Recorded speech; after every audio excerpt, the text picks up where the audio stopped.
জাতীয়তাবাদী স্বেচ্ছাসেবক দলের প্রতিষ্ঠাবার্ষিকী উপলক্ষে সকালে সাবেক রাষ্ট্রপতি জিয়াউর রহমানের মাজারে ফুল দিয়ে শ্রদ্ধা নিবেদন করেন দলটির নেতারা।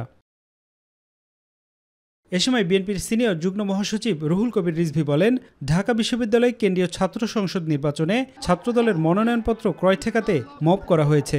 এই যে ডাকসু নির্বাচন, এই ডাকসু নির্বাচনে মনোনয়ন ফর্ম যাতে ছাত্রদল কিনতে না পারে, এই কারণে সেটা মব তৈরি করে বাধা দেওয়া হচ্ছে। এদিকে বিকেলে স্বেচ্ছাসেবক দলের ৪৫তম প্রতিষ্ঠাবার্ষিকী উপলক্ষে চীন মৈত্রী সম্মেলন কেন্দ্রে আলোচনা সভার আয়োজন করা হয়। এ সময় প্রধান অতিথি ছিলেন দলটির ভারপ্রাপ্ত চেয়ারম্যান তারেক রহমান।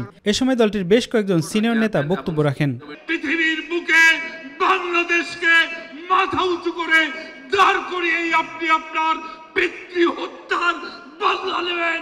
সংস্কারের নামে কোটা নির্বাচন পদ্ধতি বদলে দেওয়ার প্রস্তাব হয়েছে, আলোচনা হচ্ছে।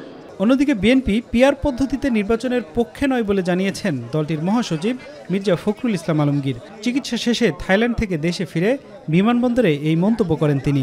আমরা পিআর পদ্ধতি কোনো মতে মেনে নেব, কারণ পিআর পদ্ধতি এই দেশের মানুষ ইউজ না, তারা বোঝেও না, তারা ঠিকমতো জানেও না। কোনোদিন এটা ইভিএম আজকে কতদিন চেষ্টা করে ইভিএম বাদ দিতে হয়েছে, আর পিআর পদ্ধতি তো আমরা ইউজ না কোনোদিন। নির্বাচনই এখন একমাত্র উপায় যে বাংলাদেশকে যে সংকট আছে রাজনৈতিক এবং অর্থনৈতিক, সেই সংকট থেকে উদ্ধার করার একমাত্র পথ হচ্ছে নির্বাচন, এবং সেটা একটা অবাধ সুষ্ঠু নির্বাচন।